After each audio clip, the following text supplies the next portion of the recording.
hadir memenuhi amanat Undang-Undang 7 tahun 2017 terkait penyelenggaraan pemilihan umum. Namanya saat ini ya kita hadir dalam hal rangka pengawasan terkait pemilihan umum maupun pemilihan baik itu pemilihan wali kota maupun wakil kota maupun gubernur dan wakil gubernur. Pertama kami ucapkan terima kasih ke Pak Faisal serta jajaran di PLKM atas atensi forum hari ini. Mudah-mudahan ini menjadi manfaat untuk kita semua dan kami juga Bawaslu bisa memberikan hal-hal kontribusi yang positif terkait pemahaman maupun informasi-informasi yang berkaitan dengan pemilihan tahun 2020. Tadi sudah dinarasikan oleh Pak Faisal berkaitan dengan literasi semuanya ini terkait politik identitas karena memang dampaknya memang cukup besar ya, tidak dipungkiri itu terjadi kolerasi pada tahapan pemilu di 2019 yang memang berkaitan dengan pemilihan presiden maupun wakil presiden. Kenapa memang kemarin di 2019 ini kita ada dua pasangan calon yang semuanya terhubung baik itu bicara di media sosial maupun di diskusi-diskusi di forum-forum masyarakat, menjadi kolerasi kubu-kubu antara calon A dan B. Nah, untuk 2024 ini perlu diketahui KPU sudah menetapkan partai politik peserta pemilu yang sudah ditetapkan dan sudah ada nomor urutnya. Begitu juga saat ini juga terkait peserta pemilu juga berkaitan dengan bakal calon anggota Dewan Perwakilan Daerah yang saat ini sedang diverifikasi faktual oleh KPU dan kami Bawaslu sudah untuk melakukan pengawasan karena memang dari bakal calon ini ada sekitar 40 bakal calon yang akan melakukan konsultasi untuk pemilihan berikutnya. Nanti di tanggal 24 April ini juga tahapan terkait pendaftaran calon anggota legislatif yang akan didaftarkan oleh partai politik. Terkait tema tersebut di atas, memang saat ini sudah muncul beberapa isu-isu politik yang berkaitan dengan penyelenggaraan pemilihan umum, terutama terkait dengan isu-isu koalisi partai politik peserta pemilu maupun hal-hal yang berkaitan dengan capres maupun cawapres. Walaupun secara jadwal dan tahapan itu masih beberapa bulan lagi terkait pendaftaran capres dan cawapres. Karena apa? Karena memang tahapannya belum. Dan siapa yang bisa mencalonkan capres ya peserta pemilu di 2019. Yang saat ini yang masuk ke parlemen kan ada 9 partai politik dengan jumlah nanti untuk mencalonkan presiden di 20%. 20%. Berarti aturan itu masih berlaku. Masih berlaku. Presiden di 20%. Dan jadi kalau untuk calon presiden ini kita jumlah kursinya di 2019 itu untuk mencalonkan di 2020. Nah itu kemarin kan ini juga sudah muncul beberapa intinya yang kita lihat dan kita selalu ada muncul di Twitter dan maupun media sosial berkaitan dengan capres. Nah, kembali lagi ke persoalan isu-isu terkait politik identitas, ya memang secara prinsip Bawaslu saat ini juga sudah memetakan hal-hal yang berkaitan dengan pelaksanaan pemilu, baik itu sisi pengawas pemilu yaitu SDM-nya maupun sisi regulasi berkaitan dengan hal-hal yang nantinya berdampak pada hukum. Oleh karenanya kami Bawaslu juga saat ini kan sudah melakukan perubahan-perubahan secara kelembagaan. Yang pertama, kemarin Bawaslu sudah mengeluarkan Perda Bawaslu 3 tahun 2022 berkaitan dengan pola hubungan. Jadi kalau kemarin kita lebih fokus pada hal suatu pengawasan, sekarang tema besarnya adalah berkaitan dengan pencegahan ini ya. Jadi hal-hal yang berkaitan dengan pencegahan ini kita utamakan. Makanya sebelum itu Bawaslu juga kemarin sudah mengeluarkan indeks kerawanan pemilu. Berkait, nah, konsentrasi ini kan menjadi hal indeks kerawanan pemilu yang sangat besar gitu ya, berkaitan dengan konsentrasi ini. Makanya ini yang kita jabarkan nanti dalam hal sosialisasi berkaitan dengan partisipatif. Bagaimana mengajak masyarakat, nah khususnya sekarang nih milenial ini untuk bersama-sama mengawasi pelaksanaan pemilu 2024. Nah, untuk mengajak ini kan tidak serta-merta, ayo kita ini kan juga teman-teman juga butuh referensi, literasi. Apa sih berkaitan dengan pengawasan itu? Bagaimana sih ketika kita menemukan suatu pelanggaran? Makanya juga sekarang karena zamannya digital, makanya Bawaslu juga meluncurkan hal-hal yang berkaitan dengan forum digital yang namanya kita singkat yaitu Jarimu Awasi.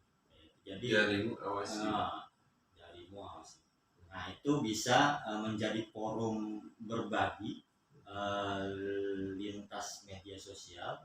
Jadi kita itu bisa mendapatkan informasi, bisa melakukan sesuatu masukan atau pendapat, atau bisa menggali informasi dari berbagai masyarakat berkaitan dengan pengawasan.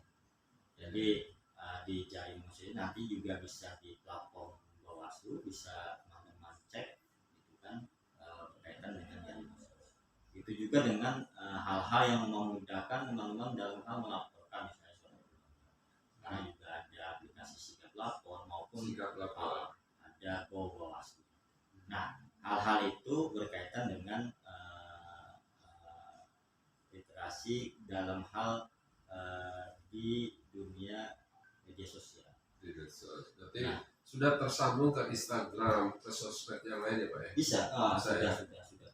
Ya makanya juga kan kita di Bawaslu ini juga memberikan referensi melalui media sosial. Karena apa? Karena kan kita tahu kalau menurut berbagai penelitian dan survei itu juga pemilih milenial kan jumlahnya cukup besar. Sangat besar. Gitu kan. Kalau CSIS itu kemarin mengatakan sekitar 60% itu pemilih milenial. 60% dari jumlah penduduk Indonesia. Jumlah Indonesia. Dalam hal di 2024 ini paling besar adalah milenial. Makanya ini kan menjadi hal yang PR bersama, elemen bersama untuk bagaimana kita selaku anak muda ini bisa memberikan pencerahan atau menjadi pemilih yang berkualitas atau pemilih yang cerdas. Cerdas dalam artian bagaimana kita memilih pemimpin itu mencari informasinya terlebih dahulu. terlebih dahulu. Jadi kita juga harus cerdas karena kita setiap hari ada di media sosial ya, tidak jauh dari gadget gitu kan. Gadget. Nah, ini kan, nah ini kan seringkali terprovokasi dengan isu-isu yang belum tentu benar. Betul. Makanya ketika kita menjadi pemilih itu ya kita harus mawas diri, harus meng-cross check kembali ketika ada isu-isu yang nah kan kemarin dampak dari politisasi identitas itu kan berkaitan dengan isu-isu yang kita anggap banyak hoaxnya Pak, banyak yang tidak benar karena belum dibaca udah keburu di-share lagi, belum dibaca udah keburu di-share. Itu banyak Pak di media WA, WhatsApp itu. Tolong di-sharekan nanti kalian dapat pahala sekian. Nah itu kan apa ya, kayak oke itu kan muatannya agama ya Pak ya. Jadi kalau nggak di-share nanti nggak dapat pahala segala macam. Nah kayak ya intinya di endingnya pesan yang disampaikan tuh ada kata pahala gitu. Nah itu bagaimana seorang milenial atau sejumlah milenial itu menafsirkan benar nggak sih kita akan dapat pahala dengan share yang begini? Kan belum tentu. Informasi yang di-share itu faktual, ya, bisa juga itu hoax atau asumsi belaka gitu kan. Nah makanya di sini peran penting dari Bawaslu ataupun KPUD nanti akan dijelaskan oleh Pak Nana ya, KPUD. Nah itu harus apa ya, sigap dan saling sinergis ya satu dengan lain. Jadi jangan saling dia jalan sendiri gitu kan. Nah itu untuk apa? Untuk tadi meminimalisir ya multitafsir yang mungkin kaum milenial tuh lebih mudah ya, lebih mudah dipengaruhi gitu, lebih mudah termakan oleh berita-berita hoax dan segala hal gitu Pak. Nah apalagi sekarang banyak masjid yang dijadikan mimbar kampanye gitu kan, kampanye dari sejumlah caleg atau dia berafiliasi dengan ulama dan segala hal. Nah itu kan menandakan adanya potensi politik identitas Pak. Jadi kayak seperti itu. Nah bukan berarti kita menafikan ya Pak, bukan berarti kita menafikan. Emang kita mayoritas Islam, tapi ya Islam harus diwujudkan dalam bentuk apa? Apakah dalam bentuk perilaku kah? Apakah dalam bentuk ucapan semata gitu kan? Nah banyak sekali yang tidak sinkron antara ucapan dengan perilaku yang dia gaungkan gitu kan. Nah ini kita sangat berharap nih pada peran dari Bawaslu maupun KPUD sebagai wasit sebagai wasit atau sebagai benteng terakhir ya, supaya polarisasi masyarakat yang kita pernah alami di dua event sebelumnya, baik itu Pilkada DKI maupun Pilpres 2009 itu tidak terulang di 2024. Nah itu tugas berat dari Bawaslu maupun KPU ya, terutama KPUD gitu di masing-masing wilayah pemilihan gitu Pak. Nah bagaimana untuk mengedukasi tuh para penyelenggara kayak RT RW supaya mereka tidak memprovokasi warga untuk memilih A, memilih B dan sebagainya. Itu gimana Pak? Nah iya, kalau berkaitan hal-hal tersebut ya memang ya kita juga melakukan evaluasi berkaitan dengan tahapan-tahapannya atau pelaksanaan pemilu berkaitan dengan literasi penegakan hukum maupun literasi berkaitan dengan strategi pengawasan di Bawaslu. Oleh karenanya kami kan di Bawaslu Kabupaten Kota ini bekerja sesuai dengan koridor regulasi yang dikeluarkan oleh aturan dari undang-undang diturunkan menjadi peraturan Bawaslu terkait pengawasan dan segala macamnya. Nah, tapi juga ada strategi pengawasan berkaitan dengan bagaimana kita mengajak peran serta masyarakat itu juga atau memberikan literasi pada masyarakat atau pemilih-pemilih yang anak muda ini agar bisa mengetahui seluk-beluk pemilu itu sendiri, karena jangan sampai kita juga melakukan hal itu tidak dari awalnya. Misalnya dari awalnya apakah kita sebagai pemilih ini sudah didata atau terdaftar sebagai pemilih sama DPP. Itu kan menjadi hal yang awal gitu kan. Hal yang awal kalau kita acuh terhadap itu, baru ketahuan misalnya kita tidak terdaftar kan, itu merugikan. Bahwasannya kita sebagai warga negara kan sudah dikuatkan oleh hak konstitusi sebagai pemilih dan dinyatakan menjadi di daftar pemilih. Itu yang pertama. Yang kedua, kita mengetahui tahapan-tahapan. Sekarang ini tahapannya apa sih? Kapan sih tahapan? Apakah sekarang sudah bisa melakukan kampanye? Apakah sekarang suasananya sudah suasana kampanye? Nah, kan sekarang ini kan sudah bermunculan tuh wajah-wajah. Di setiap ada yang sudah menyebut caleg, ada yang masih bacalek, walaupun tadi saya sampaikan tahapannya belum sampai mereka didaftarkan gitu. Kita sekarang peserta pemilu baru, kan peserta pemilu itu kalau untuk pemilu ada 3. Pertama itu peserta pemilu itu partai politik. Nah, yang kedua sama seorang yaitu DPD.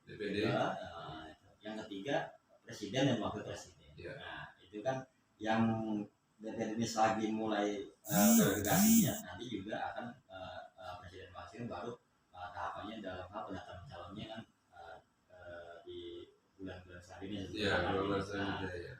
Nah, caleg-caleg di mana? Nah, caleg-caleg ini kan ada lingkupnya di partai politik.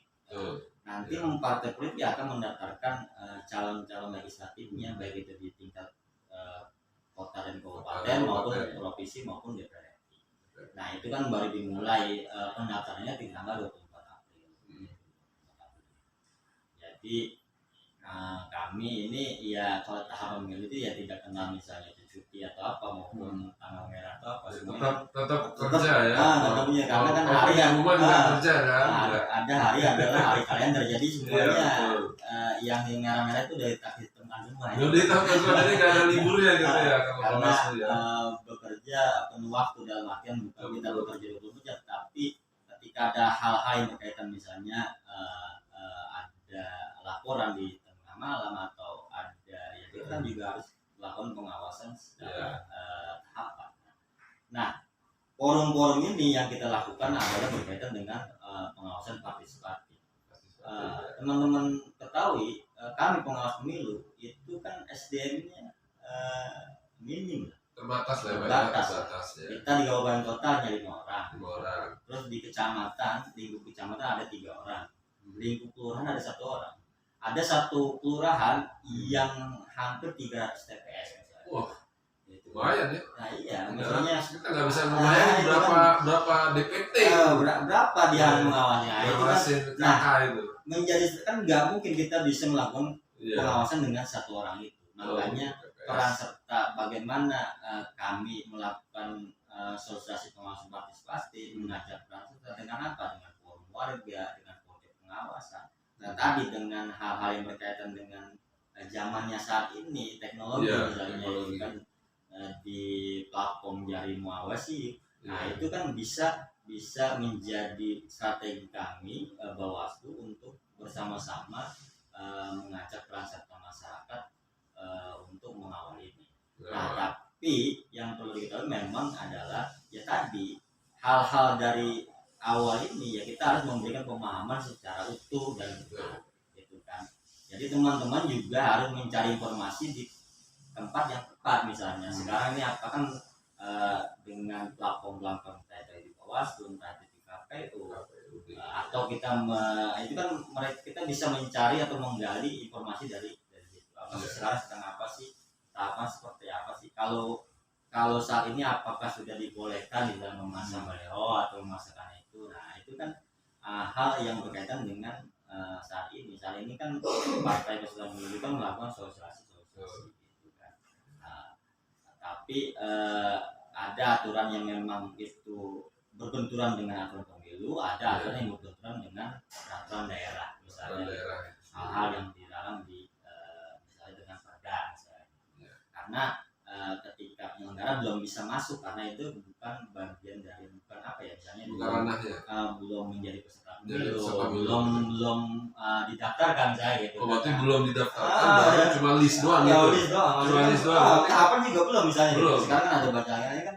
Ini kan juga kita bukan melepas mata toh, tetapi makanya juga kita harus berkomunikasi dengan pemerintah daerah misalnya. Nah, oleh karenanya terkait isu besar kita terkait politik juga kami Bawaslu juga melakukan hal-hal komunikasi dengan pemuka-pemuka agama. Kemarin kita melakukan audiensi dengan pemuka, dengan FKUB, dengan audiensi kemasyarakatan misalnya, keagamaan, dengan forum-forum lintas agama. Nah, ini kan menjadi bagian kami untuk sama-sama mensosialisasikan bersama dengan hal-hal berkaitan dengan politik, agar juga teman-teman muda ini, teman-teman ini juga tidak tertoleransi dengan isu-isu. Karena apa? Kalau orang tua mungkin jauh ya, mungkin dengan TV-nya saja. Tapi kalau kita kan setiap hari itu kan dicekoki dengan informasi yang setiap kita buka HP muncul misalnya. Dari Instagram kita buka Instagram muncul gitu. Facebook dan segala macam, Twitter segala macam. Nah, itu kan yang lebih bermaknanya hal-hal itu juga harus kita informasi ini kan juga harus kita berikan secara rinci. Makanya itu saya bilang bagaimana sih terkait pemilu ini kita mencari informasi di mana sih kan gitu. Di platform-platform apa saja sih kan. Karena kan juga ada NGO berkaitan dengan yang concern dengan pemilu atau demokrasi di Indonesia gitu kan. Kan banyak teman-teman sudah dengan wadah-wadah mantau gitu. Oke. Nah, bagaimana peran Bawaslu Pak untuk di kalangan sipir Pak, sipir penjara? Nah, itu sipir penjara itu rentan sekali Pak dengan money politik ataupun identitas, artinya menonjolkan kesukunya supaya nanti yang tahanan politik yang harus pilih dia, kalau enggak nanti diperberat hukumannya misalkan akan dapat hukuman tambahan. Nah, itu bagaimana peran dari Bawaslu untuk melihat itu? Ya, itu kan kita juga melakukan hal-hal berkaitan sosialisasi ke informasi kan semuanya juga apalagi ini instansi negara ya. Instansi negara gitu kan. Kita juga kan kemarin pertama jangan sampai hak warga negara yang ada sangkut hukum misalnya di lembaga pemasaran ini juga terabaikan atau tidak hilang hak pilihnya. Itu juga dalam komunikasi. Yang kedua, karena di situ ada TPS khusus misalnya gitu kan, untuk teman-teman, karena kan juga TPS khusus kan tidak semuanya dapat surat suara gitu kan. Apakah misalnya dia hanya dapat suara presiden dan wakil presiden saja atau sampai tingkat kabupaten kota. Ini kan juga harus kita list, kita rinci itu kan dapat pemilihnya siapa. Dan juga memberikan informasi-informasi jangan sampai lapas ini pimpinan mengarahkan misalnya gitu. Mengarahkan misalnya untuk calon-calon tertentu. Nah, itu juga kita selesaikan dengan sesuai aturan, dan selama ini juga tidak sampai hal-hal itu terjadi di jadi itu dapat diminimalisir ya Pak ya untuk wilayah Depok ya. Nah, terus bagaimana bentuk peranan Bawaslu di panti rehabilitasi Pak? Kalau di panti rehabilitasi ini kan kadang-kadang kita juga kan melakukan pendataan gitu kan juga di masyarakat misalnya berkaitan dengan difabel betul. Gitu kan. Ini juga kan kita harus cari juga, maksudnya di TPS itu juga ada yang difabel atau bagaimana juga itu menjadi konsentrasi agar sampai TPS itu menjadi ramah untuk gitu kan, atau di tempat rehabilitasi seperti itu. Nah, itu kan bagian bersama kami dan KPU dalam hal melakukan sosialisasi terkait dengan pemilu. Dalam hal penegakan hukum ya kita garda terdepan untuk bagaimana keadilan pemilu itu ketika ada pelanggaran pemilu, yaitu Bawaslu menjadi garda terdepan untuk menindaklanjuti baik itu temuan Bawaslu maupun laporan dari masyarakat. Ketika ada hal-hal seperti itu. Nah, untuk untuk kaum difabel Pak. Kaum difabel kan biasanya kan dia keterbatasan fisik ya Pak. Mm. Apakah itu diperbolehkan untuk diwakili mencoblos pada saat pemilihan? Nah, kalau untuk hal seperti itu, kita ini kan di aturan di undang-undang semuanya wamen wampu. Jadi satu orang itu satu suara dan tidak bisa diwakilkan, gitu kan. Nah, makanya ada aturannya, ada didampingi. Didampingi. Nah, didampingi juga ada aturan, pendamping juga merahasiakan. Kalau sampai Merahasiakan. ya ada pidana. Jadi gitu tidak kan. boleh memaksakan Atau apa yang diinginkan mengarahkan oleh enggak, pendamping. gitu. Dia yang mendampingi saja. Oh. Mendampingi. Nah, biasanya kan juga ada alatnya juga kan, maksudnya untuk Apakah ada membantu. kamera nggak di tiap TPS segala macam? boleh. Nggak? Oh nggak boleh. Nah, Apakah ada saksi nggak di masing-masing TPS untuk memantau itu ketika ada potensi kecurangan, ya khususnya untuk kaum difabel gitu kan dari pendampingnya gitu. Nah, ada nggak saksi untuk pengawasan kalau itu? di TPS ada kan, ada saksi, ada pengawas TPS. Ya, artinya di samping di kotak suara. Kalau sampai ke kota suara enggak kan, Oh, kita enggak. juga pendamping kan hanya mengarahkan sampai TPS saja, maksudnya sampai bilik saja. Sampai bilik Ketika milih juga dia, ketika misalnya mengarahkan juga harus merahasiakan. Ketika misalnya itu apa diarahkan atau misalnya memberitahukan pilihannya, itu kan juga ada ancaman hukumannya. Makanya juga kan pendamping milih juga ada orang-orang tertekan. Kan juga harus menandatangani formulir juga gitu juga, bukan dan harus ada seizin yang bersangkutan juga yang didampingi. Jadi semuanya seenggaknya itu bisa terminalisir terkait aturan-aturan itu. Tapi kan tidak semua kita jangkau misalnya gitu kan. Mungkin ada hal-hal yang berkaitan dengan misalnya mengarahkan, walaupun secara aturan itu sudah ada, tapi kan ya itu lagi kita juga harus melakukan sosialisasi terus untuk melakukan pemahaman. Nah, apakah di Kota Depok ada nggak kayak sosialisasi kepada kalangan ya seperti gangguan kejiwaan misalkan kayak abnormal gitu, misalkan kayak orang yang mengalami gangguan kejiwaan itu gimana sosialisasi dari kalau gangguan jiwanya sudah ada rekomendasi dokter kan itu kan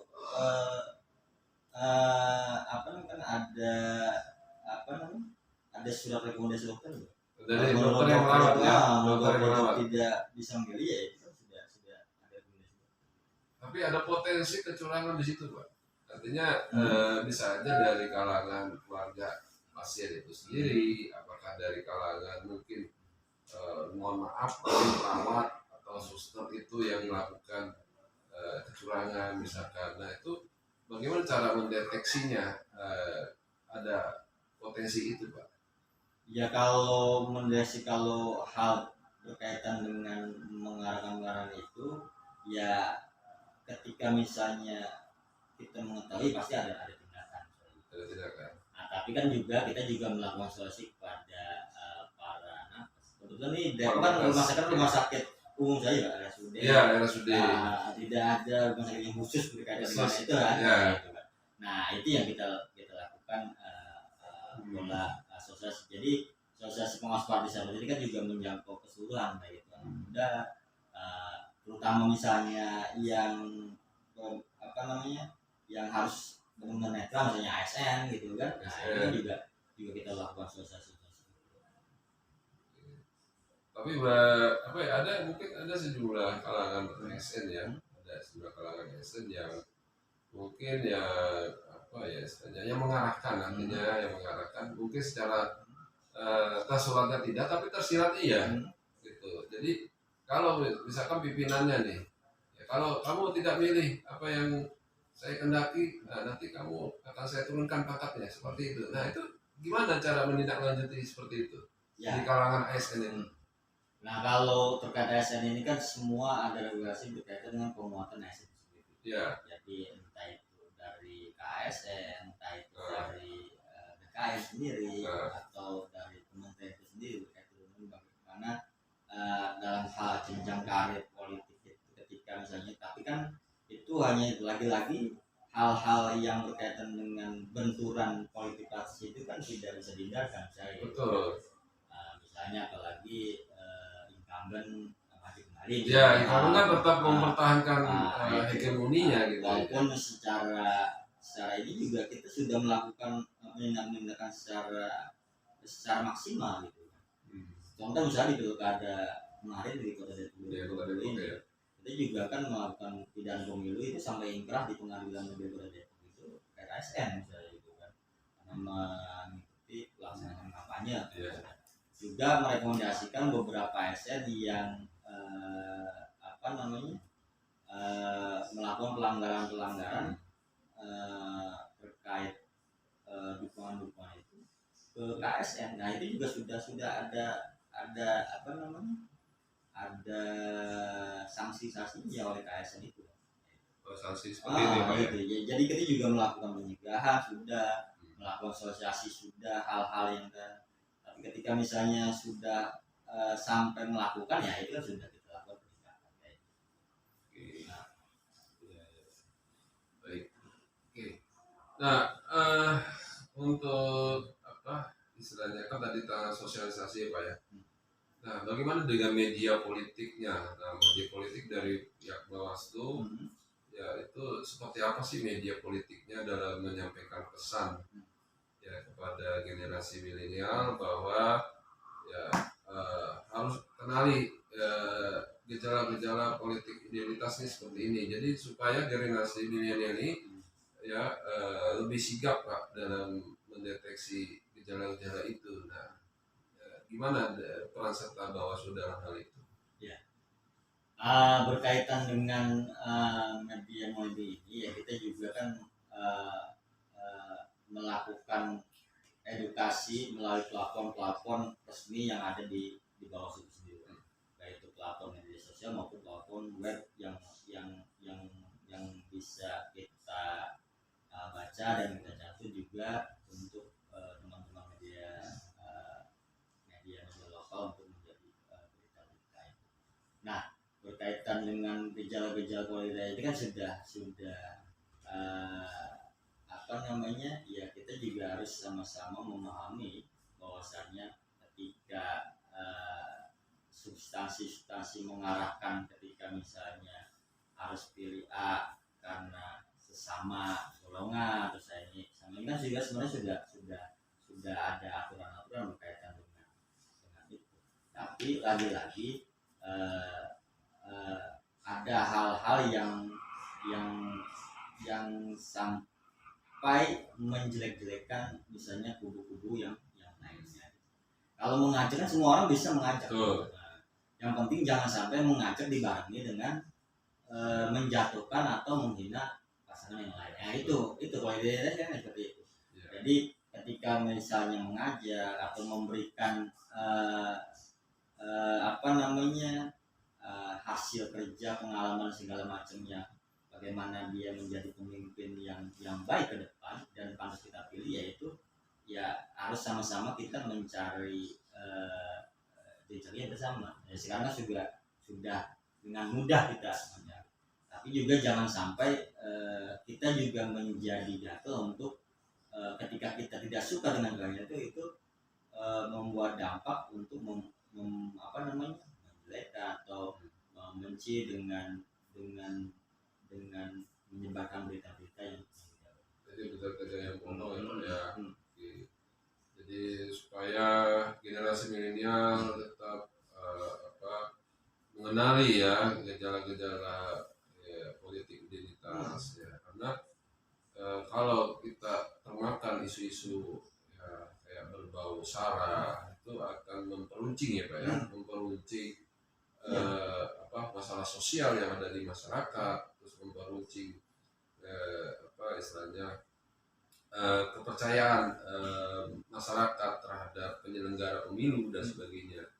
Nah, itu sangat penting dalam mensosialisasi informasi-informasi seperti itu ya Pak ya. Iya. Jadi intinya gitu, ketika misalnya mereka melakukan atau mengajar dengan visi-visinya, dengan argumentasinya bahwasanya beliau ini mampu untuk memimpin bisa bangsa ini atau ini, ya itu sah itu kan.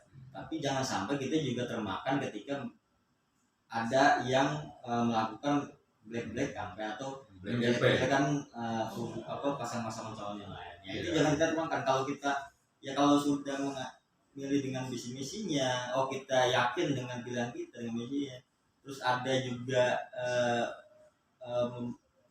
mengkampanyekan dengan menjelekan pasangannya, ya itu udah pasti itu tidak baik gitu kan. Makanya kalau kita juga harus menegur juga, kalau nyampaikan saja visi misinya, nggak usah maksudnya menjelekkan orang lain kan. Jadi nggak usah nyerang personal ya. Orang lain kayak.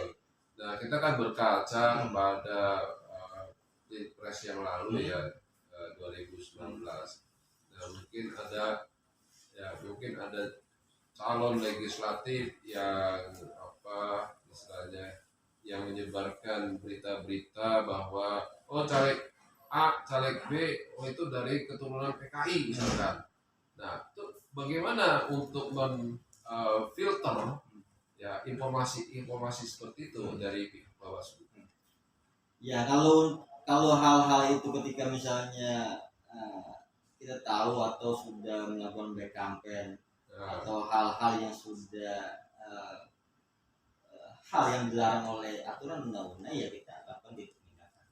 Kita juga selama ini juga melakukan sosialisasi, mungkin juga sosialisasi kita juga tidak sepenuhnya tersampaikan juga ke seluruh masyarakat gitu kan, atau tidak semua terjangkau gitu kan. Tapi ikhtiar kami penyelenggara ya baik itu KPU maupun Bawaslu juga bagaimana khususnya kita di Kota Depok ini informasi-informasi berkaitan dengan pemilu 2024 itu bisa termasuk menelusuri ya sumber informasi yang memberitakan bahwa si caleg A itu merupakan afiliasi dengan PKI misalnya. Itu kan itu termasuk itu. Iya, itu kan bisa jadi.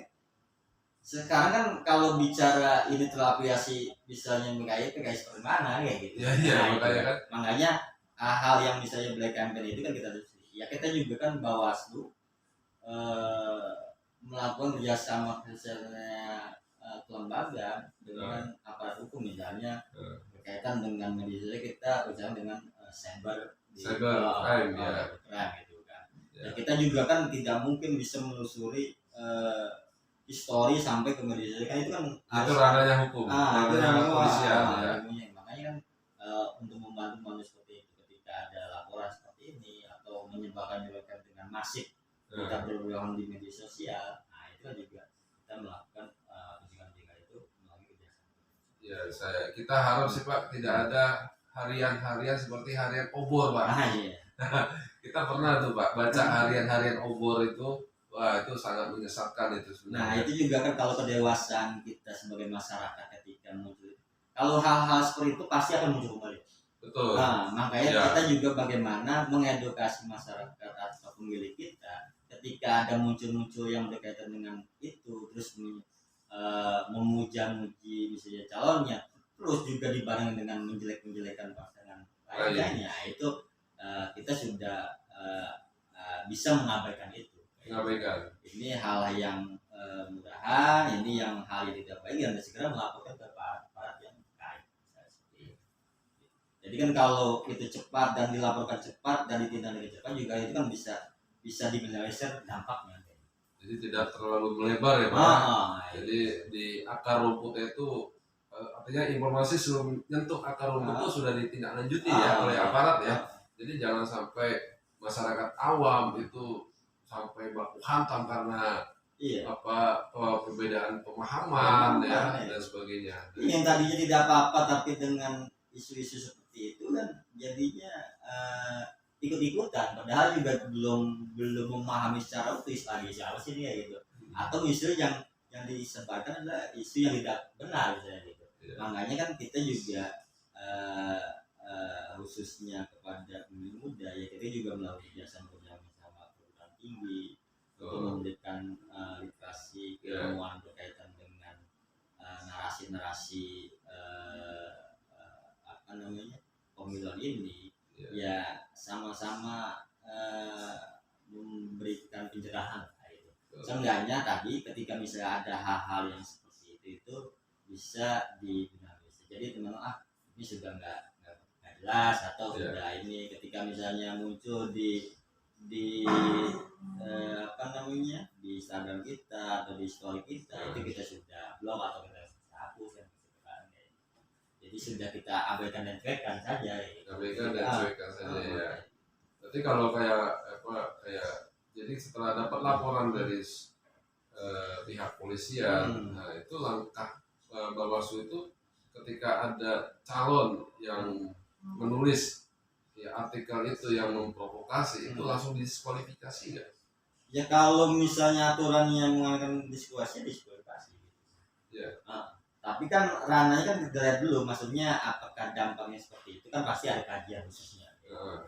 Secara kajian berkaitan dengan hal-hal seperti itu pasti ada kajian. Kan sudah dapat laporan dari pihak polisian. Oh ternyata caleg ini yang membuat berita seperti itu tuh langsung diskualifikasi oleh pihak. Ya banyak juga sih rekomendasi biasanya ke kepala daerah gitu kan atau yang lainnya ada. Bahwa sudah melakukan diskualifikasi ke hal-hal yang seperti itu misalnya. Tapi lagi-lagi kan ada jalan-jalan hukum lainnya misalnya banding ya. Tapi kan tetap secara penegakan aturan dengan ini kan bahwa sudah secara maksimal melakukan itu. Yang pasti seperti itu. Tapi yang jelas tertera di dalam undang-undang pemilu itu ada pasal seperti itu Pak. Kayak sanksi misalkan. Ya sanksi kan ini kan ada sanksi yang berkaitan dengan pasangan calonnya atau sanksi yang berkaitan dengan tim kampanyenya itu sudah ada aturan.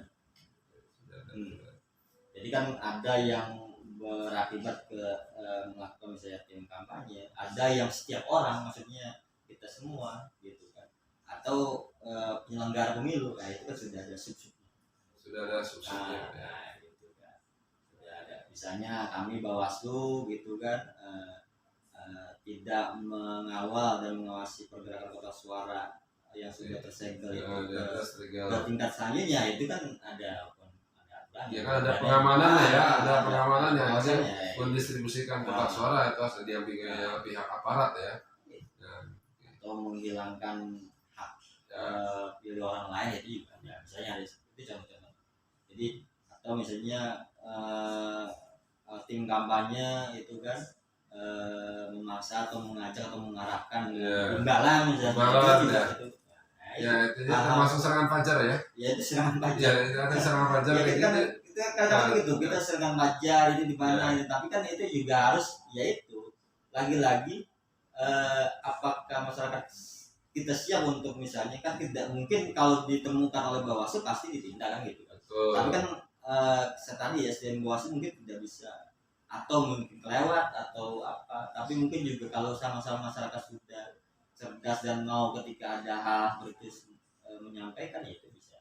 Ya selain masyarakat cerdas juga dari pihak Bawaslu ataupun KPUD harus lebih istilahnya lebih sigap lagi melihat potensi hal itu bisa terjadi gitu ya di akan datang. Nah iya jadi kan gitu kita juga lihat terkait dengan putusan pengadilan berkaitan dengan uang segala macam. Ya sekarang kan banyak modus Pak, caleg-caleg itu kan nggak mesti dalam bentuk uang tunai, bisa juga dalam bentuk sembako atau kupon belanja misalkan. Kupon belanja itu mencerminkan itu dia money politik gitu, ya kan kupon belanja atau misalkan memberikan paket sembako gratis misalkan, nah, itu kan ya misalnya itu salah satu bentuk money politik ya karena beragam ya maksudnya kan ya makanya kan ada yang bisa terjangkau oleh Bawaslu secara pengawasan gitu kan, ada juga yang misalnya sekarang kan segera pakai tadi mungkin melalui plafon kayak Oppo atau misalnya Dana misalnya gitu kan. Sekarang juga tanya ya atau misalnya sekarang kan kalau dulu misalnya apakah cash, apakah di awal atau di akhir misalnya gitu kan berarti. Tapi ketika misalnya hal-hal yang berkaitan dengan imbalan mengarahkan itu kan juga kalau sudah jelas mengarahkan dengan imbalan sesuatu dari sisi misalnya imbalan itu dengan bentuk apapun, misalnya itu dengan voucher kah, dengan sembako kah, atau dengan hal-hal lainnya yang bisa mempengaruhi pilihannya, itu kan Ya, oke. Jadi kembali ke identitas politik, Pak. Jadi bagaimana kalau misalkan ada sejumlah tokoh agama, misalkan dia mengutip ayat, misalkan supaya masyarakat ini tidak memilih calon yang bukan, misalkan yang bukan seiman, misalkan. Nah, itu gimana persepsi dari Bawaslu itu sendiri, Pak? ya itu makanya pentingnya kan kita tindakan itu kan tidak bisa serta-merta persuasif, oh itu salah gitu kan. Ya, Makanya harus ada pemahaman bersama ya. dengan tokoh-tokoh agama, tokoh masyarakat gitu kan, terkait hal-hal yang misalnya itu dilakukan dengan kepentingan pribadinya misalnya, atau kepentingan golongannya misalnya. Makanya kan juga ketika hal-hal nuansa kampanye sudah misalnya mengarah ke rumah ibadah, ya itu kan juga kita juga melakukan kadang-kadang kan informasinya tidak nyampe mungkin gitu. Makanya itu yang kita targetkan, kita sosialisasikan bagaimana bersama-sama untuk bisa melakukan pencegahan secara misalnya karena sekarang misalnya kampanye belum dimulai, sekarang sudah peserta pemilu sudah bisa melakukan sosialisasi, tapi sosialisasinya seperti apa yang dilakukan misalnya gitu. Nah itu kan sudah kita lakukan dialog dengan tokoh agama dengan lain. Baik, kaum milenial, mahasiswa dan maupun peserta didik lainnya ataupun masyarakat umum lainnya, ya ini sangat menarik ya. Mungkin kita tampung dulu ya, kita akan tampung nanti pertanyaannya nanti di akhir sesi setelah para narasumber untuk menjabarkan substansinya ya, atau materi dari yang dibicarakan. Oke, kalau gitu kita ini dulu Pak. Siap. Kita tampung dulu nanti pertanyaan ya. Itu nanti kita akan berikan di akhir sesi setelah narasumber untuk memakan materinya. Kita akan lanjut kepada Ketua KPUD Kota Depok ya, yang mungkin akan menjabarkan atau menjelaskan ya persepsi ya, akan menjelaskan persepsi tentang sosialisasi ya, literasi dan media politik ya, media politik yang membentuk generasi milenial cerdas dalam minimalisir dampak kampanye politik identitas. Nah, itu bagaimana menurut atau persepsi atau pandangan dari pihak KPUD Kota Depok? Baik, terima kasih. Assalamualaikum warahmatullahi wabarakatuh.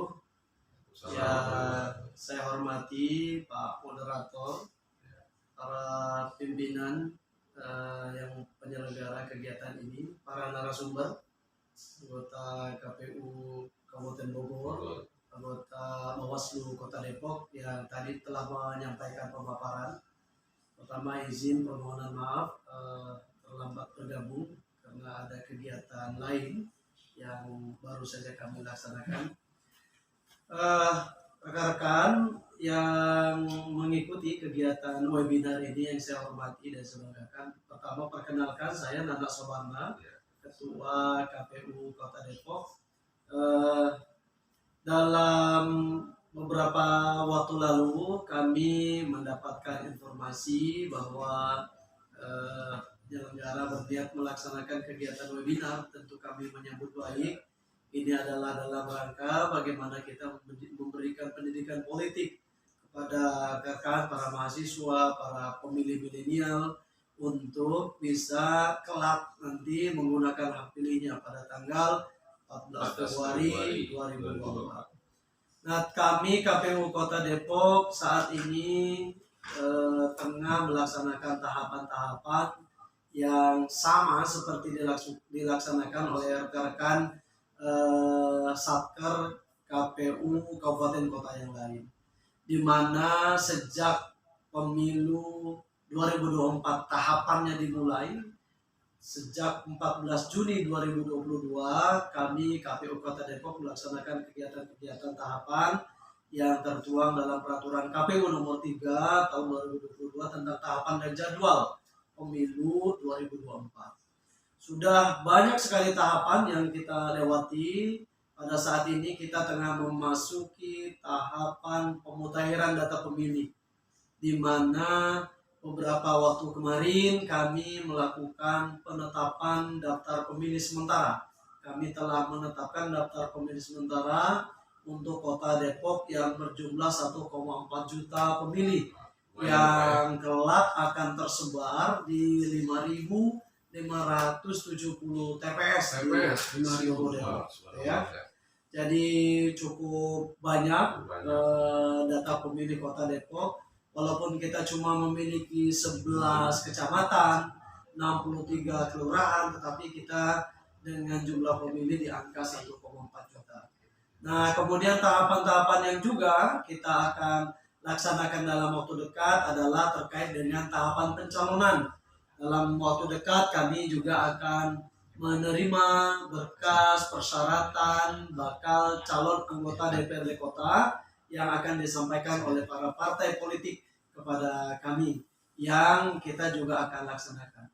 Sampai kemudian selanjutnya nanti kita akan melakukan tahapan-tahapan berikutnya, tahapan-tahapan kampanye, tahapan logistik, penyiapan logistik gitu ya, sampai dengan nanti kita hari H pencoblosan, yaitu pada tanggal 14 Februari 2024 yang akan datang. Nah, tentu menarik dari tema yang diangkat oleh penyelenggara webinar pada kali ini terkait dengan bagaimana antisipasi kita, para pemilih milenial, para pemilih muda, generasi Z, generasi Y gitu ya, untuk mengantisipasi nanti pada saat tahapan kampanye ini terkait dengan kampanye politik identitas. Sangat penting buat kita untuk bisa mengetahui kegiatan-kegiatan tersebut. Utamanya pertama tentu kami berharap rekan-rekan para pemilih muda ini bisa mengikuti tahapan tersebut secara runut, secara baik. Bahwa tahapan yang sedang kami lakukan sebagai penyelenggara, kemudian nanti akan masuk pada tahapan kampanye, ini bisa dikawal terus oleh rekan-rekan para pemilih muda gitu ya. Bagaimana nanti dalam prosesnya, dalam pelaksanaan tahapannya, ini terhindar dari kampanye-kampanye yang tidak sesuai dengan ketentuan yang telah diatur, tidak sesuai dengan regulasi.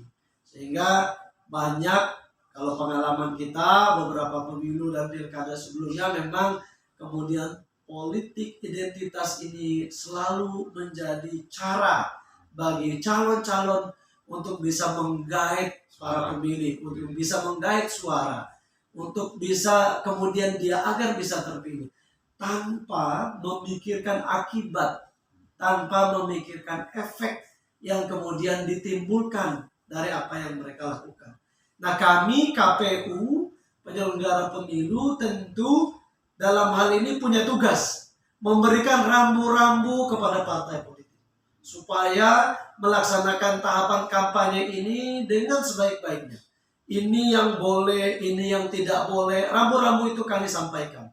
Tentu dengan menyampaikan peraturan KPU tentang kampanye yang akan mereka terima. Dan juga kami memberikan pemahaman selain kepada mereka, kepada partai politik sebagai peserta, yang di bawahnya itu ada para caleg-caleg gitu ya. Di sisi lain kami juga memberikan pemahaman sosialisasi kepada masyarakat. Bagaimana masyarakat ini termasuk kepada rekan-rekan pemilih muda, bagaimana bisa memilah informasi yang diterima ini adalah informasi yang valid, informasi yang bukan hoax, yang kemudian bisa dipertanggungjawabkan. Karenanya rekan-rekan yang hadir dalam kegiatan ini tentu kami berharap bisa bijak menerima informasi, tidak langsung share misalnya kepada yang lain sebelum dipastikan bahwa informasi itu betul-betul bisa dipertanggungjawabkan. Karenanya pada bagian akhir kami ingin berpesan kepada seluruh peserta webinar bagaimana kita bisa berdewasa dalam menerima informasi, kemudian menyebarkan informasi supaya kita tidak terjerumus kepada hal-hal yang tidak kita inginkan. Sekali lagi kami berharap kepada rekan-rekan muda untuk bisa terus aktif mengikuti perkembangan tahapan-tahapan pemilu yang sedang KPU laksanakan, kemudian juga bisa menyampaikan saran, masukan, kritik kepada kami sebagai penyelenggara supaya kita bisa melaksanakan pemilu dengan secara baik. Terima kasih Pak Moderator. Assalamualaikum warahmatullahi wabarakatuh. Waalaikumsalam. Ya, ini sangat menarik ya Pak Nanang ya, dari pemaparan Bapak ya, bahwa peserta pemilu harus mengikuti aturan yang dibuat oleh KPU maupun perundang-undangan ya. Tapi kita kan tidak tahu ya Pak di lapangan seperti apa ya. Bahkan tim sesnya itu saling berlomba-lomba ya, saling berlomba-lomba untuk meraup suara sebanyak mungkin dengan segala macam cara apapun gitu ya. Nah supaya calonnya ini jargonnya ini lolos gitu loh Pak. Nah dalam proses seperti itu pasti akan timbullah ya cara-cara yang tidak elok ya, istilahnya yang tidak bagus, yang tidak baik ya, guna mempengaruhi ya, artinya mempengaruhi pemilih dari caleg lain untuk pindah ke caleg yang dia idolakan. Nah itu gimana nih istilahnya persepsi dari KPU ya melihat hal itu ya, pasti kan ada laporan dari Bawaslu, apakah langsung ditindaklanjutkan oleh KPU itu sendiri Pak? Ya, tentu dalam setiap perhelatan memang peserta pemilu cenderung memang melakukan kegiatan-kegiatan suka juga di luar ketentuan. Iya. Ini adalah sudah menjadi apa ya? Rahasia umum. Yang itu selalu dilakukan walaupun sudah kita berikan rambu-rambu. Tapi kemudian menjadi tugas berat kita adalah memberikan pemahaman secara utuh kepada partai politik sebagai peserta pemilu, dalam hal ini kepada seluruh jajaran. Karena saya ingin sampaikan dalam forum ini, peserta pemilu itu selain capres cawapres, selain calon DPD, mereka adalah partai politik. Jadi caleg-caleg itu adalah bagian dari partai politik. Karenanya kami memberikan pemahaman kepada partai politik. Yang disebut dengan partai politik itulah itu yang menjadi peserta pemilu. Peserta pemilu diantaranya adalah partai politik. Sehingga pemahaman, bimbingan teknis, sosialisasi, kemudian terkait dengan regulasi, ketentuan-ketentuan, itu selalu kita sampaikan. Nah, bagaimana menyikapi jika ada dijumpai di lapangan ada kontestan-kontestan yang melakukan hal-hal di luar ketentuan? Tentu disinilah fungsi kita banyak melibatkan masyarakat. Karena mata kepala pemilu itu, kami sebagai penyelenggara KPU itu mata telinganya terbatas. Tentu butuh masukan dan laporan dari masyarakat, termasuk rekan-rekan yang hadir dalam kegiatan webinar ini. Jadi masukan dan laporan ini yang bisa kemudian kita proses, walaupun ranahnya menjadi tugas sahabat kami dari Bawaslu tadi. Nah, kita berharap ada proaktif masyarakat yang ketika melihat sebuah kejanggalan ini melaporkan, gitu ya. Mungkin tadi Pak Andri dari Bawaslu sudah menyampaikan bagaimana caranya, kemana melaporkannya. Inilah fungsinya kita. Kita melaksanakan tahapan, menyampaikan regulasi, meminta kepada partai politik untuk tunduk kepada regulasi tersebut. Di sisi lain, ada ranahnya Bawaslu untuk mengawasi pelaksanaan itu apakah sudah dijalankan dengan baik atau belum oleh partai politik peserta pemilu. Kalau dirasa belum, atau tadi di lapangan ada hal-hal yang menyimpang, ada hal-hal kecurangan terjadi, nah ada ranahnya, ada jalurnya kemana melaporkan. Jadi tentu kita berharap mobil khusus di Kota Depok gitu ya selalu kita gaungkan.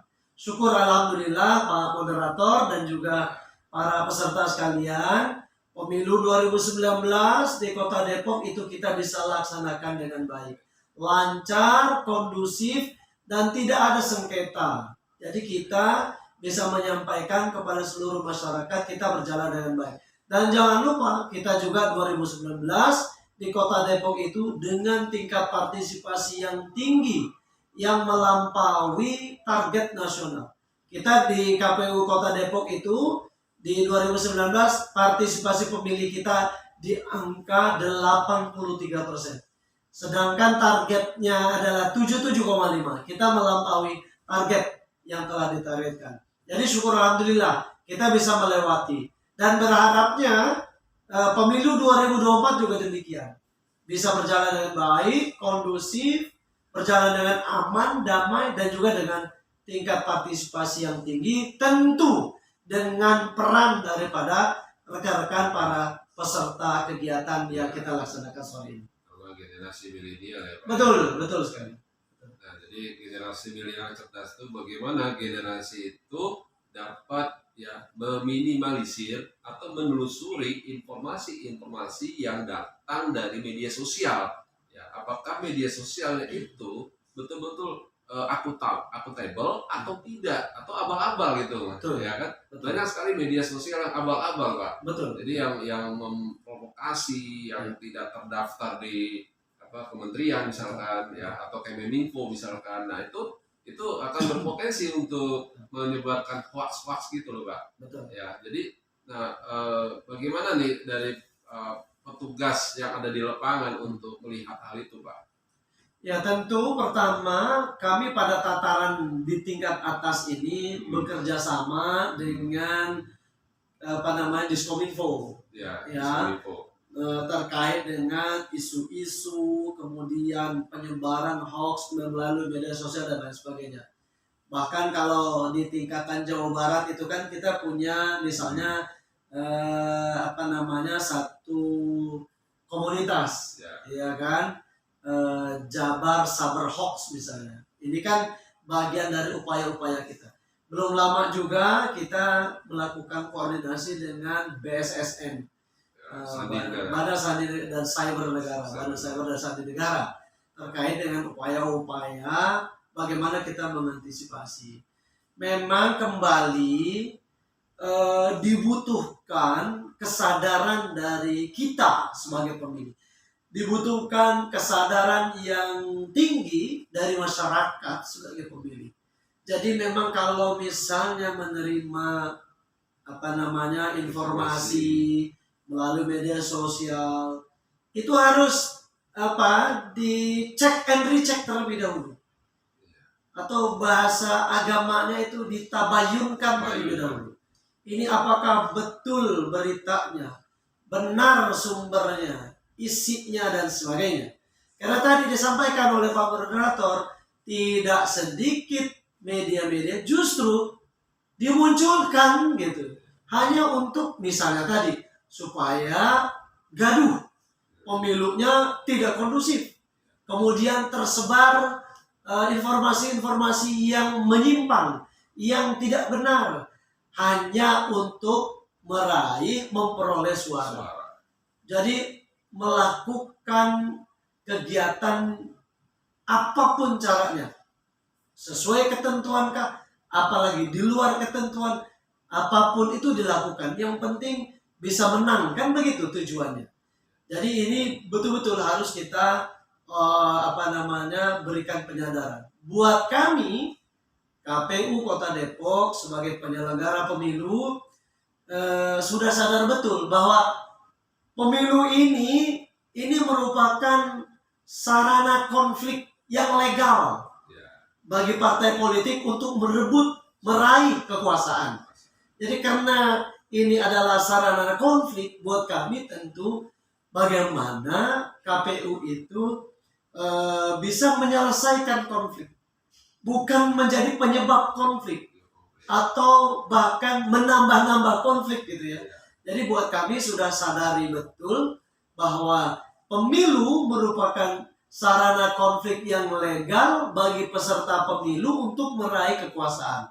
Sehingga buat kami ini betul-betul kita harus waspadai, kita antisipasi dengan tadi banyak bekerja sama dengan stakeholder, instansi terkait gitu ya, bahkan jejaring yang ada supaya bisa menangkal informasi-informasi dari media-media yang abal-abal tadi. yang tempo terbit, tempo enggak, isinya hanya memprovokasi gitu ya. Itu kita sangat antisipasi.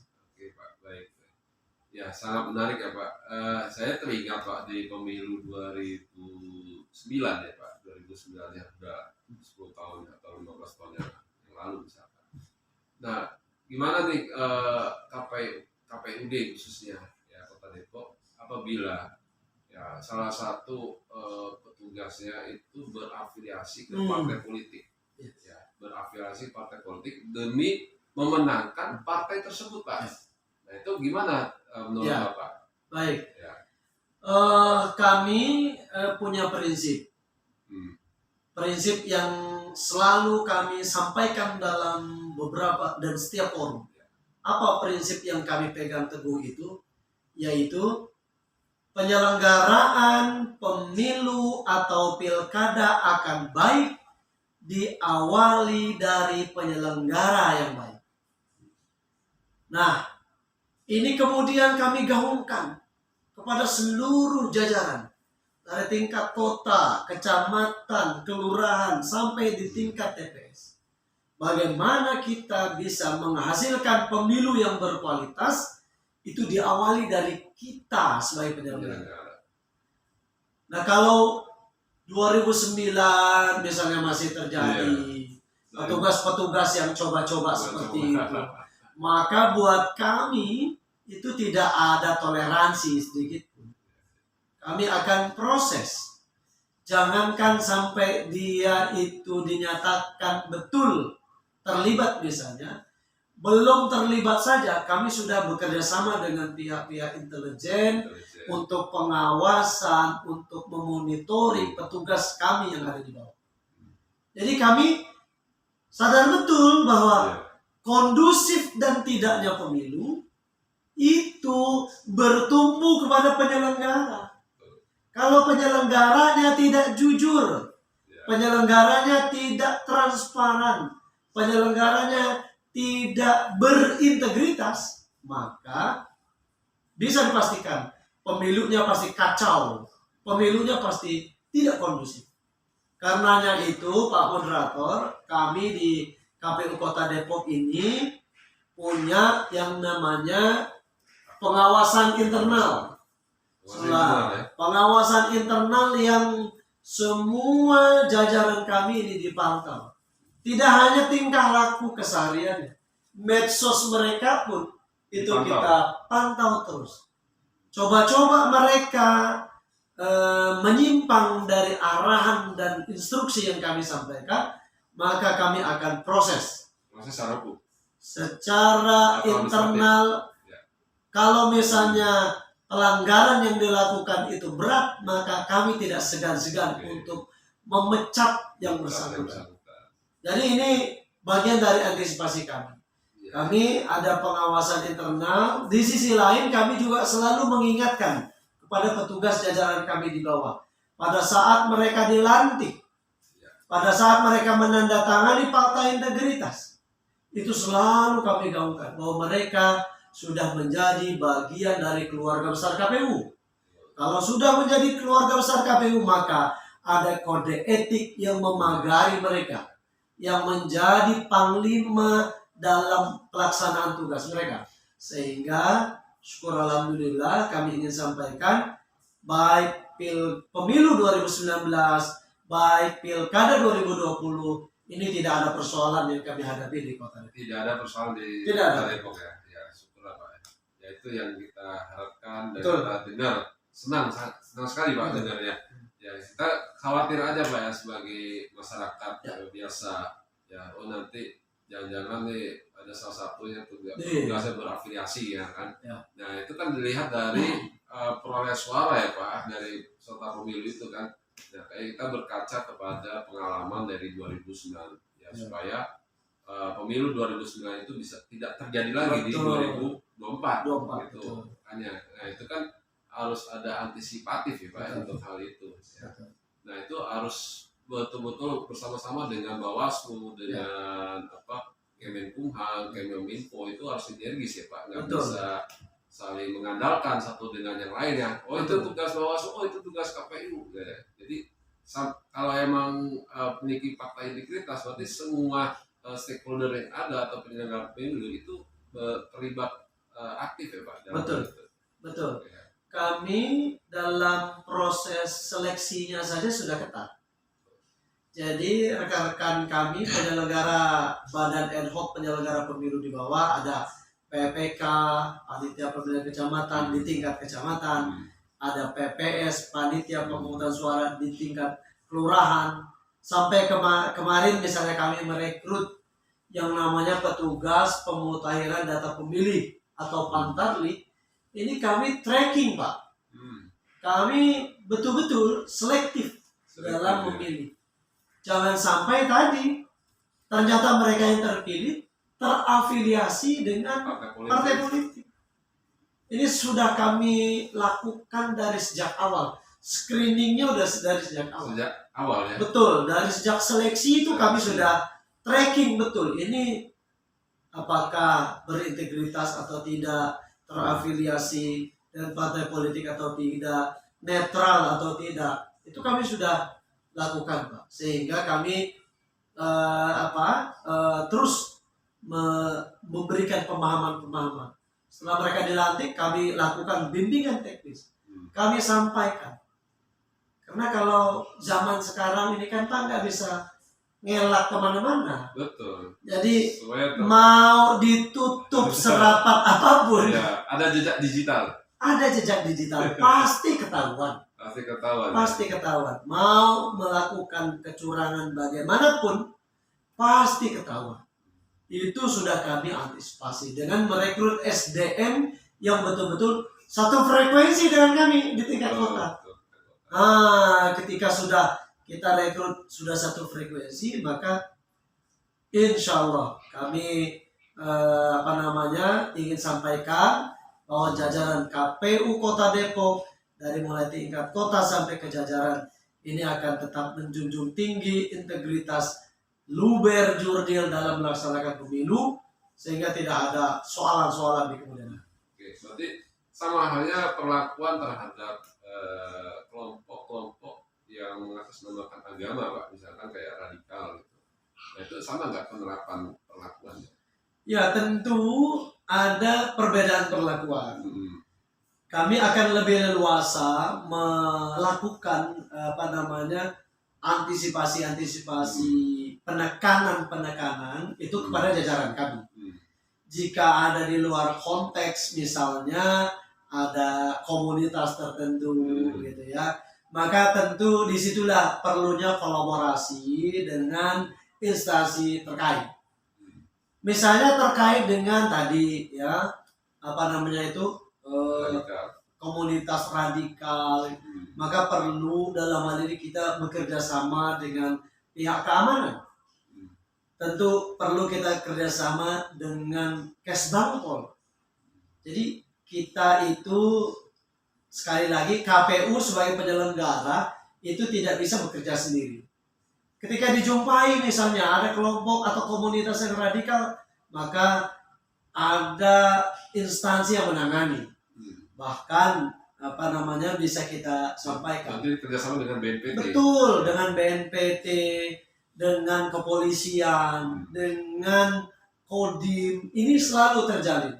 Maka kami ini syukur alhamdulillah di Kota Depok komunikasi dengan Forkopimda, dengan dinas, instansi, lembaga terkait itu cukup baik. Sehingga jika ada dijumpai hal-hal yang sekiranya ini akan mengganggu kondusivitas di Kota Depok kita selesaikan secara bersama. Begitu juga kita juga apa namanya eh, bekerja sama dengan intelijen di semua instansi. Bagaimana antisipasi kita, eh, mapping kita terhadap potensi-potensi kerawanan yang dimungkinkan terjadi, ini juga kita lakukan. Jadi kolaborasi ini menjadi kunci, sinergitas ini menjadi kunci. Itulah yang kami lakukan dengan semua pihak, sehingga syukur alhamdulillah yang kayak begitu di Kota Depok tidak ada. Tidak ada ya. Tidak. Alhamdulillah Pak ya. Baik. Kita, ya, bersyukur. Baik, kawan-kawan sekalian, ya para generasi milenial yang tersebar di seluruh Indonesia bahkan ataupun khususnya Jabodetabek ya. Ini sangat menarik ya untuk kita diskusikan lebih lanjut. Baik, sebelum kita masuk ke narasumber berikutnya dari perwakilan Kabupaten Bogor ya, sebaiknya ya kita tampung dulu ya Pak semua pertanyaan ya. Mungkin dari untuk rekan-rekan atau kaum milenial yang lainnya, ada yang mau ditanyakan untuk ke pihak Bawaslu ya dan pihak KPUD. Oke, kita akan kasih kesempatan untuk 3 orang penanya untuk pihak ada Bawaslu dan 3 pertanyaan kepada pihak KPUD Kota Depok. Ya, mangga silakan. Jadi kita kasih kesempatan untuk 6 orang untuk bertanya.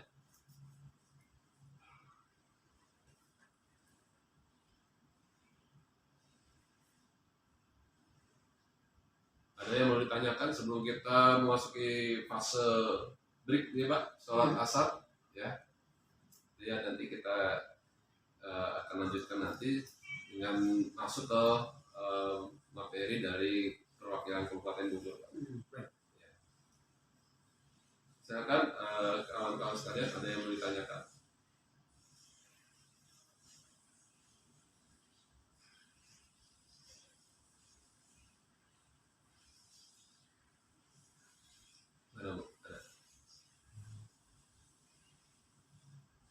Oke, kalau gitu mungkin kita break aja dulu ya Pak ya. Ya, kita break aja, mungkin nanti pertanyaan mungkin nanti setelah pemaparan dari Kabupaten Bogor ya.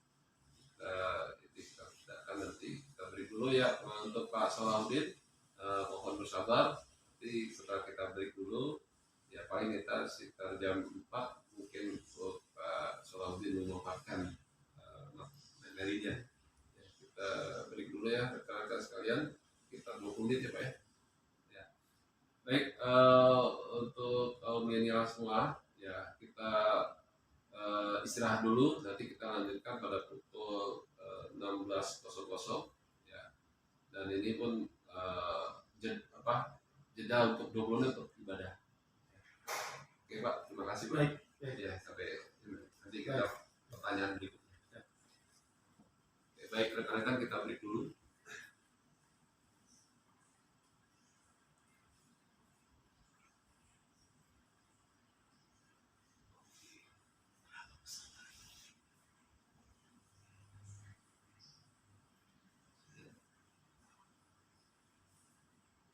Tadi ada perubahan ini Pak, apa akun kan jadinya.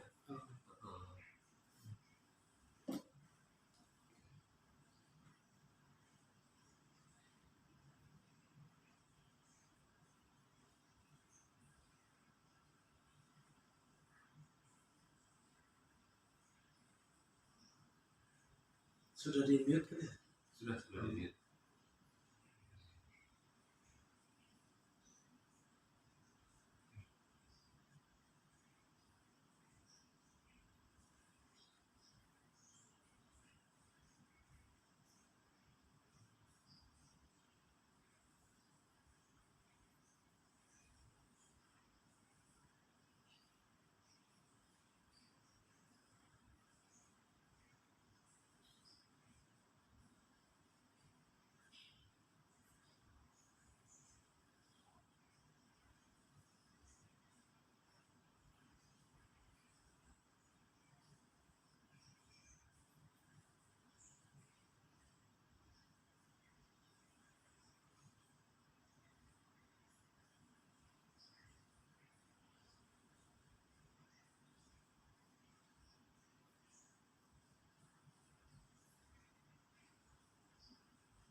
Waalaikumsalam.